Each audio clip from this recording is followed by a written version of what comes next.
এটি একটি ছোট্ট গ্রাম, সবুজে ঘেরা, মাটির পথ বেয়ে চলে গেছে মাঠের ভিতর। গ্রামের পাশে একটা ছোট টিলা, আর টিলার ওপরে দাঁড়িয়ে আছে রাফি, 9 বছর বয়সী এক দুষ্টু ছেলে, চোখে সারাক্ষণ মজা করার ছল।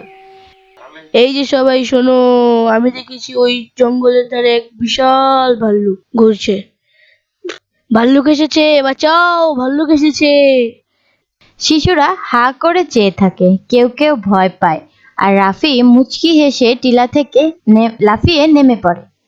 গ্রামের মানুষ দৌড়ে আসে, হাতে বাঁশের লাঠি, কেউ ঘর থেকে হাঁপাতে হাঁপাতে বের হয়, কিন্তু কাছে এসে দেখে কিছুই নেই। আরে ধুর, আবার মিথ্যা বললি? এই ছেলে একদিন সত্যিই বিপদে পড়বে। রাফি গাছের আড়াল থেকে হেসে ওঠে, যেমন সে প্রতিদিন করে, কিন্তু সবাই ধীরে ধীরে বিরক্ত হতে শুরু করে। একদিন গ্রামের মানুষ রাফির ওপর রেগে ওঠে, একজন বৃদ্ধ মাথা নাড়ে, দুঃখে ভরা চোখে।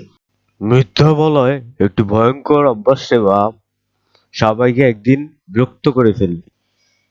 ও কিছুতে সিরিয়াস না।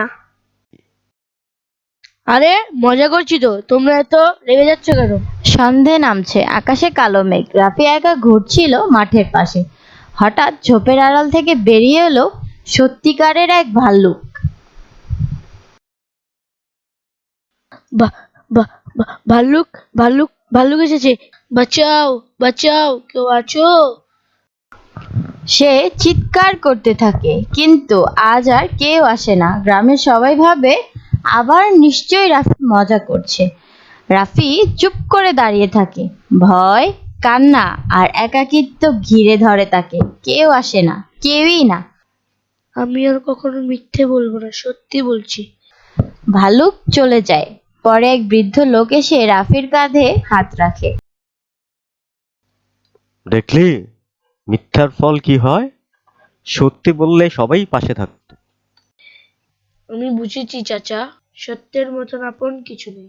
সেদিনের পর থেকে রাফি আর কখনো মিথ্যে বলেনি, কারণ সে জেনেছে সত্যের জয় হয়, মিথ্যার নয়।